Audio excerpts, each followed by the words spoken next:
Eh bien salut tout le monde, c'est F1Retro, j'espère que vous allez bien. Aujourd'hui les amis, on se retrouve pour une nouvelle vidéo, on va parler ensemble de l'iOS 10. Vous n'êtes pas sans savoir que l'iOS 10 a été présenté par Apple lors de la WWDC de 2016. On va ainsi faire une vidéo sur ce sujet, je vais vous présenter toutes les nouveautés qui ont été présentées et je donnerai en fin de vidéo mon avis sur cet iOS. Je vous propose de commencer directement par l'interface graphique qui a reçu une petite refonte. Les notifications ont reçu un lot de nouveautés, ces dernières sont maintenant blanches et il est désormais plus facile de les dissocier. Ce changement graphique permet d'adopter une patte plus moderne aux notifications, ces dernières n'ayant pas reçu de modifications graphiques importantes depuis bien longtemps, aujourd'hui avec l'iOS 10 c'est révolu et ça fait plaisir. Chose très intéressante pour les utilisateurs d'iPhone 6S, 6S Plus ou bien même d'iPhone 7 plus tard, c'est qu'il sera possible d'interagir avec 3D Touch directement sur une notification. En effet, en laissant fort appuyer votre doigt sur la notification, une conversation par exemple de iMessage pourra s'afficher et il sera ainsi beaucoup plus facile de répondre à une notification, agir sur un calendrier, vous aurez comme ça le widget du calendrier ou bien même carrément la météo. Avec cette nouveauté, 3D Touch devient plus utile et devient même limite indispensable. Passons maintenant au lock screen qui lui aussi a reçu son lot de nouveautés. En effet, il est désormais possible en slidant de gauche à droite d'obtenir un nouveau lock screen qui va vous proposer des widgets. Ces widgets sont les mêmes que ceux qu'on avait dans le Notification Center et il est donc ainsi plus facile d'y accéder et donc de les visualiser. Ainsi, avec un slide rapide depuis le lock screen, on peut visualiser la météo, le calendrier ou bien même directement la circulation. En revanche, en slidant de droite à gauche, on va cette fois-ci dévoiler l'appareil photo pour pouvoir prendre directement une photo ou une vidéo très rapidement. Là, vous devrez vous poser la question, mais maintenant, comment on va faire pour déverrouiller? Et oui, c'est vrai que maintenant, vu que le slide de gauche à droite et de droite à gauche sont pris, comment est-ce qu'on va faire? Rassurez-vous, pour cela, c'est très simple, on ne va plus passer par un slide basique, mais cette fois-ci par un appui sur le bouton Home. En appuyant sur le bouton Home, Touch ID va alors se mettre en route, reconnaître votre empreinte et alors déverrouiller votre appareil. Passons maintenant au centre de contrôle, ce dernier a encore une fois subi une refonte graphique, cependant je trouve que celle-ci est beaucoup plus réussie que toutes les autres qu'il nous avait fait auparavant. En effet, c'est beaucoup plus aéré, beaucoup plus espacé, on va y retrouver 2-3 petites couleurs comme le bleu quand on va activer le Wi-Fi, le Bluetooth ou autre. Apple a décidé de déplacer le lecteur musical dans un autre centre de contrôle, ce dernier est facilement accessible, en effet il vous suffit juste de balayer le centre de contrôle pour faire apparaître le widget de contrôle musical. Pour l'avoir testé sur mon téléphone, je vous garantis que c'est quand même vraiment plus intéressant. On a donc d'une côté le centre de contrôle qui va se focaliser sur les réglages de l'appareil et d'un autre côté la musique qui est gérée intégralement par un widget. Avec iOS 10, les prédictions ont été améliorées. En effet, quand une personne va vous demander le numéro par exemple de Sarah, iOS va alors se charger de récupérer dans votre contact une personne qui va s'appeler Sarah, récupérer son numéro de téléphone et vous le proposer directement. Cela fonctionne également avec les adresses email et puis pourquoi pas avec les adresses. Le clavier n'a pas subi que ça au niveau des changements. En effet, cette fois-ci, on va voir un aspect multilingue qui a été intégré au clavier et qui est vraiment intéressant, surtout pour les personnes bilingues. Avec iOS 10, le clavier est capable de détecter une langue et de s'adapter en fonction de celle-ci. Par exemple, si vous parlez avec une personne en espagnol, le clavier va alors s'adapter automatiquement en espagnol et si inversement on vous renvoie un message directement après en français, il va alors se remettre en français. Vous l'aurez compris, il est maintenant beaucoup plus facile de jongler entre les différents claviers au lieu de le faire à la main via le petit globe qui était situé en bas à gauche. Dernière nouveauté globale, on va parler maintenant de la réception d'un message vocal. En effet, une fois que vous allez en recevoir un dans votre application téléphone, celui-ci va pouvoir être lu de façon vocale, comme d'habitude, me direz-vous. Cependant, vous allez avoir cette fois-ci une fonctionnalité qui est encore en bêta, ils ont bien insisté là-dessus. Cette fonctionnalité permettra de retranscrire textuellement tout ce qui est dit à l'oral. Cette fonctionnalité peut paraître anodine, cependant quand on y réfléchit un petit peu plus, elle est quand même plutôt intéressante. En effet, quand on ne répond pas à un appel téléphonique, c'est qu'il y a soit trop de bruit, soit qu'on ne peut pas parler. Cette fonctionnalité va alors permettre aux utilisateurs ne souhaitant pas recevoir l'appel directement, d'être informés de ce que la personne souhaite vous dire directement textuellement. J'en vois certains me dire qu'il existe les SMS pour ça, il est vrai, cependant il y a des personnes qui essaieront de vous joindre des fois par fixe et donc cette fonctionnalité est cruciale pour ces personnes-là. Voilà pour tout ce qui était du type global, on va maintenant s'attarder à l'application Message qui a reçu bon nombre de nouvelles fonctionnalités également. Autrefois, iMessage était utilisé uniquement pour le texte, pour envoyer pourquoi pas votre voix via la dictée vocale ou autre, mais vous allez voir qu'avec iOS 10, l'application Message, notamment iMessage, a repris bon nombre de fonctionnalités présentes dans les applications de chat instantané. En basculant votre appareil en format paysage, il vous sera ainsi possible de dessiner sur votre appareil et donc d'envoyer un message écrit à la main. Une fois votre message saisi, il vous est possible de laisser enfoncer votre doigt sur le bouton d'envoi. Une nouvelle vue s'affiche alors vous proposant de sélectionner une animation pour envoyer votre message. Actuellement, il en existe 4, impact, voyant, discret ou encore encre invisible. Encre invisible est assez spécial puisqu'il va envoyer un message complètement flou avec quelque chose par-dessus. Il suffira à votre interlocuteur de balayer son doigt sur le message pour le révéler. Outre les notifications d'apparition du message, il est possible d'envoyer des célébrations. C'est-à-dire que vous allez écrire votre message, vous allez sélectionner l'animation. Une fois l'animation sélectionnée, vous allez donc l'envoyer. L'interlocuteur va alors voir votre message et une animation va alors se jouer sur son écran. Actuellement, il y a 5 effets. On a l'étoile filante, le feu d'artifice, des lasers, des confettis et enfin des ballons. À la même manière que Facebook avec Messenger, il vous est possible de liker ou bien même de poser un petit message en gros sur un message qui a été déjà posté dans la conversation, alors ça peut être le vôtre ou bien même celui de quelqu'un d'autre.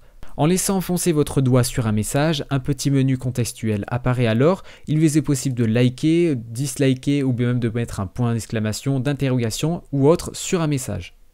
Petite nouveauté qui va plaire notamment aux utilisateurs de l'Apple Watch, en effet il est désormais possible de réaliser des Digital Touch, ce sont les petits dessins qu'on envoyait uniquement entre utilisateurs d'Apple Watch.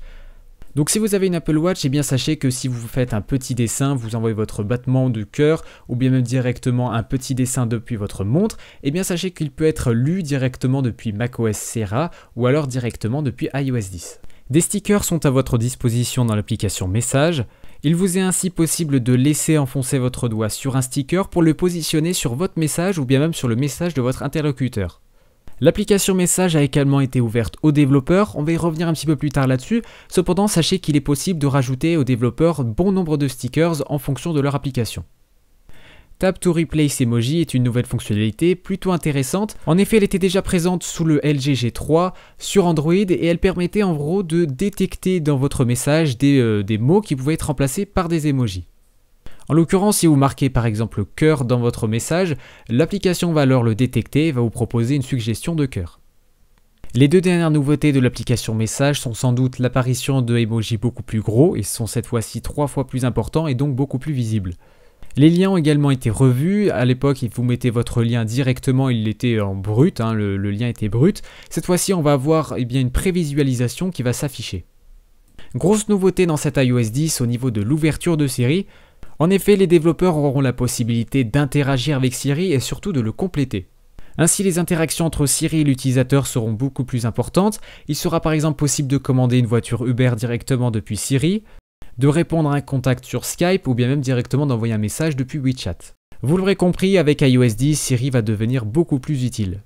Parlons maintenant aussi de Plan qui lui aussi a subi une refonte graphique. Il est désormais possible de réserver une chambre d'hôtel directement depuis l'application. Le GPS a été entièrement revu, il est beaucoup plus performant et s'apparente plus à Waze. Tout en conduisant, Plan vous indique la circulation devant, s'il y a un bouchon ou pas, il vous indique aussi les stations d'essence à proximité ou bien même les bars. Une nouvelle application est disponible sur l'home screen, elle s'appelle Home. Cette application vous permet de relier votre montre connectée ou bien votre appareil soit iOS à votre maison. En touchant simplement une icône sur l'application Home, il vous sera possible d'ouvrir les stores, les fermer, ouvrir le garage, allumer les lumières ou autre. L'application semble assez intéressante, cependant il faut penser au matériel qui va avec, souvent assez cher. Siri a été ouvert avec HomeKit et le résultat est plutôt impressionnant. En effet, lors de la WWDC, un exemple a été présenté. Une personne a donc lancé Siri et lui a dit « bonne nuit ». Siri a alors automatiquement réagi en fermant les volets, fermant la porte du garage et en éteignant les lumières. L'interaction est donc très poussée et il faut savoir qu'une application Home est également disponible sur WatchOS 3. Parlons maintenant de l'application Musique qui a revu aussi une refonte intégrale. Il faut savoir qu'à l'époque c'était vraiment une interface très brouillon qui était limite considérée comme une usine à gaz. Moi-même j'avais vraiment du mal à m'en servir. Et avec cet iOS 10 et pour l'avoir utilisé, je peux vous dire que c'est vraiment autre chose. Ainsi, on ne croule plus sous les fonctionnalités inutiles. Cette fois-ci, tout est bien rangé et il est facile d'accéder à la fonctionnalité qu'on souhaite. Pour en revenir au centre de contrôle que je vous ai présenté juste avant, c'est-à-dire vous pouvez donc en glissant votre doigt de droite à gauche faire apparaître un petit widget musical. Ce dernier peut ainsi gérer votre musique que ce soit sur Apple Music ou bien sur votre musique locale, mais également votre musique stockée sur Deezer ou bien même sur Spotify. L'application photo a rattrapé son retard et se rapproche plus de l'application Google Photos disponible sur Android. L'application photo reconnaît maintenant les objets et les scènes. Pour faire simple, si vous faites par exemple plein de photos avec un lion, ce dernier va alors être reconnu et toutes les photos que vous avez prises avec ce lion vont être classées dans un album spécifique. Un nouvel onglet apparaît en bas de l'application photo, c'est Memories. Dans cet onglet, vous allez retrouver des photos prises à un instant précis, comme par exemple un week-end, un anniversaire, une sortie. Et donc il sera possible, à la même manière que iMovie qui était disponible en application sur l'App Store, de créer une sorte de petit diaporama trailer où vous allez pouvoir rajouter une petite musique, un titre, etc. Pour conclure sur l'application photo, il est possible maintenant de rechercher beaucoup plus précisément une photo précise. Prenons un exemple simple et concret, si par exemple vous mettez cheval dans la barre de recherche, vous allez être alors en possession de toutes les photos qui représentent soit un ou plusieurs chevaux. La dernière nouveauté abordée dans cette keynote est sans doute Apple Pay. Si vous attendez comme moi depuis bien longtemps qu'Apple Pay arrive en France, eh bien rassurez-vous, c'est fait. En effet, Apple a annoncé que la France serait bénéficiaire de Apple Pay dans les mois à venir. Ainsi, il sera possible de payer directement chez les commerçants compatibles avec votre iPhone 6, 6 Plus minimum et votre Apple Watch. Dernière petite nouveauté concernant Apple Pay. En effet, il sera possible lors d'un achat de payer par Apple Pay directement depuis Safari. Voilà pour tout ce qui concerne les nouveautés, il faut savoir qu'iOS 10 sera disponible en fin d'année, en automne pour être précis. Au niveau des compatibilités, il faut savoir qu'iOS 10 sera disponible avec l'iPod Touch 6ème génération minimum, l'iPhone 5 sera aussi le premier bénéficiaire minimum, donc l'iPhone 4S saute, et puis pour l'iPad, il faudra utiliser minimum un iPad de 4ème génération pour pouvoir installer l'OS. Comme à chaque année, je vous propose mon avis sur iOS 10 et je vais rester le plus objectif possible. Comme vous avez pu le voir, iOS 10 propose quand même pas mal de nouveautés, il est assez conséquent, ils ont revu pas mal de choses, aussi bien au niveau technique que design. Malgré ces nombreuses nouveautés, iOS 10 n'est pas révolutionnaire pour les utilisateurs, mais il l'est par contre pour les développeurs.